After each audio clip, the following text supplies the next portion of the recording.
Yo les voy a contar una experiencia que tuve. Que yo tendría 17 años. No, 18. Yo ya empezaba a dar mis sesiones, pero todavía no era ni psicoterapeuta ni nada de esas cosas. Pero ya había estudiado muchas cosas. Y a los 18 años Ya daba hasta cursos. ¿De verdad? Sí, gente muy grande, tenía grupos muy grandes de gente en nuestras épocas. Sí, era muy fácil en esa época, porque aparte éramos poquitos Sí. y no teníamos esto. Entonces era muy fácil filtrar la información. Entonces un día llega una chica de unos 20 años, vestida de negro, con una mamá muy asustada. Y yo así, pues vamos a ver qué sucede.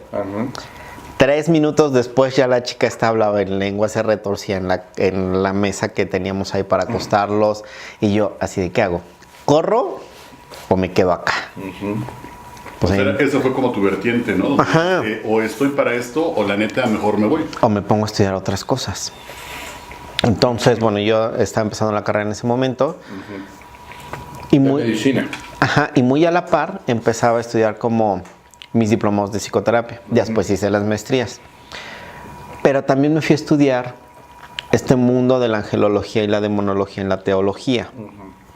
Porque dije, o sea, me van a hablar de cosas que yo no sé y luego cómo lo voy a manejar. Oye, ¿qué le pasó total a la chava de la que iba vestida de negro? O sea, ¿sí estaba poseída? ¿Sí estaba...? Tenía un problema de ansiedad, pero la mamá estaba muy clara que tenía una posesión. Híjole.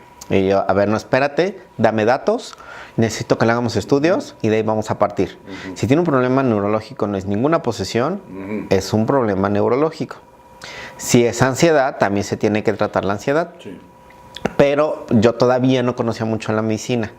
Entonces ya la referí con uno de mis maestros y de pronto me dijo, este maestro muy relajado, de pronto me dijo, Alberto, yo creo en todo esto, pero esta chica tiene ansiedad. Entonces trabaja por ahí, ¿no? Él trabajó, es psiquiatra, trabajó con su ansiedad y 2 días después ya no tenía nada. Pero sí he tenido los otros casos que de pronto sí la cosa se pone fea. O sea, ¿sí existe?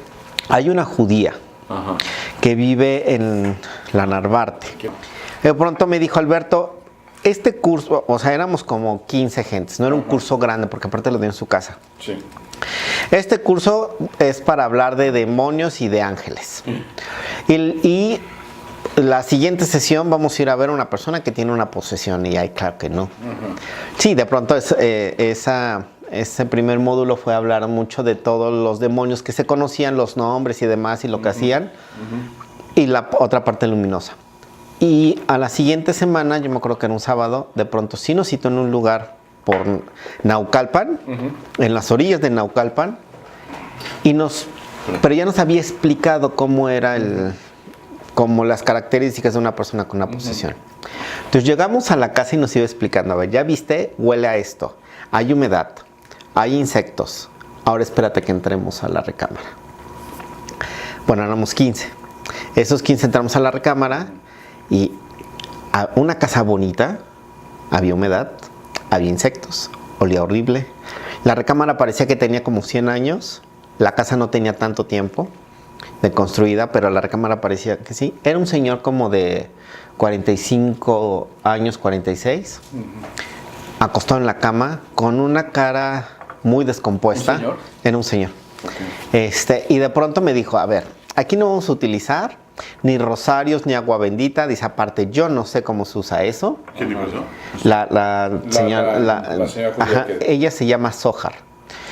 Y nos dijo, esto no lo sé usar y tampoco voy a utilizar lo que tiene que ver con mi religión porque estos demonios no pertenecen a ninguna religión. Entonces, por más que le rece, le eche agua, le baile, le brinque y le haga, No. o sea, nada más se va a reír. Y nos empezaba a enseñar cómo le hacía y cómo aquella cosa se ponía fea. Y de pronto nos dice, no se asusten porque esto se va a poner muy feo.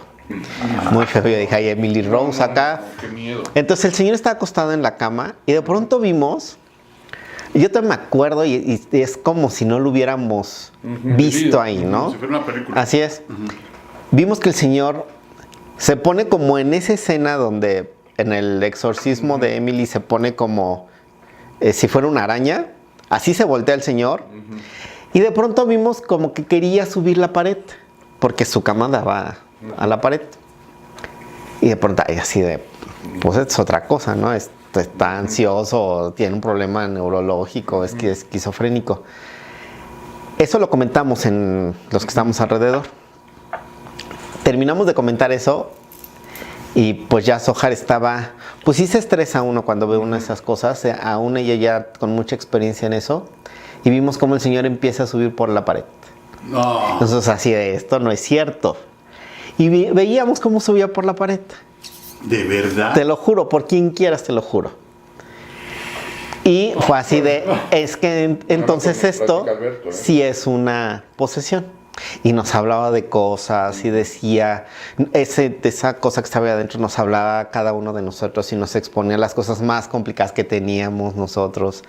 sabía A Sohar secretos, también, sí, claro, porque aparte los demonios tienen esa gran capacidad de infundirte miedo y aparte confundirte. Pues por eso se dicen que son los maestros del engaño. Y en una de esas también Sohar dijo, igual no lo vimos, igual solo nos engañó. Pero entonces aquí vemos que es una situación muy clara de una posesión. Hizo unos rezos, prendió unas velas, prendió salvia blanca. Aquello se puso todavía más loco. Pero después de unos minutos, el señor se calmó y se salió lo que tenía ahí adentro.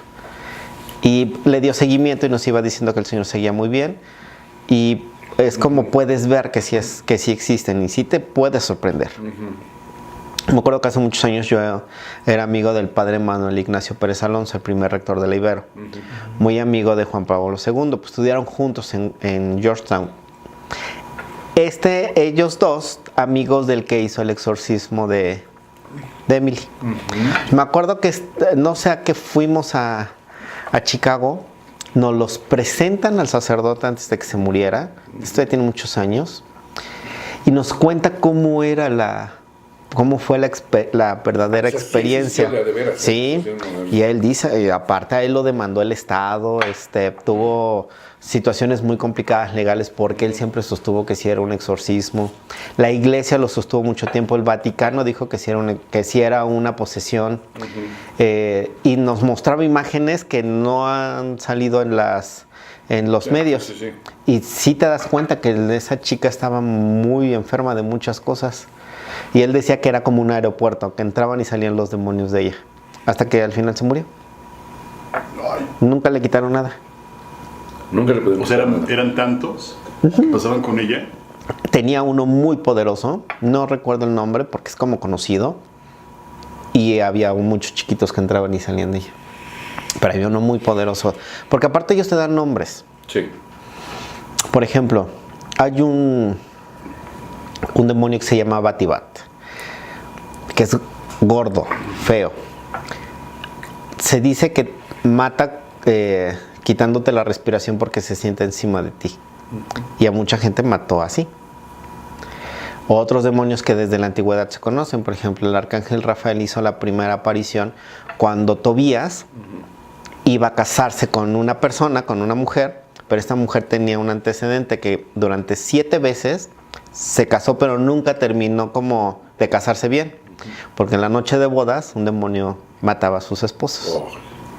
En el camino a encontrarse esta mujer, Tobías le dice, el arcángel Rafael se le presenta, le dice que pescara un pez, que le quitara la bilis y con eso iba a ahuyentar al demonio.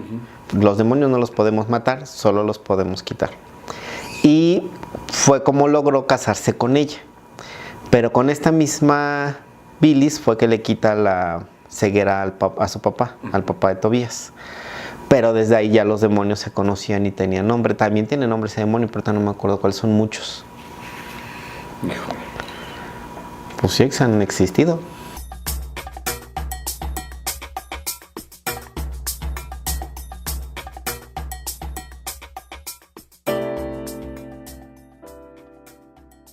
Este ritual de Yule que hacen en fin de año para el equinoccio de invierno, el solsticio de invierno, es una cosa muy fuerte. Y todas las brujas alrededor del mundo hacen Yule. Me da miedo meterme en esos temas, Ajá, aunque creas o no creas, pero la verdad es que ¿Qué les da miedo? Es de respeto. No, no miedo, bueno. No, yo pánico, no miedo, pánico.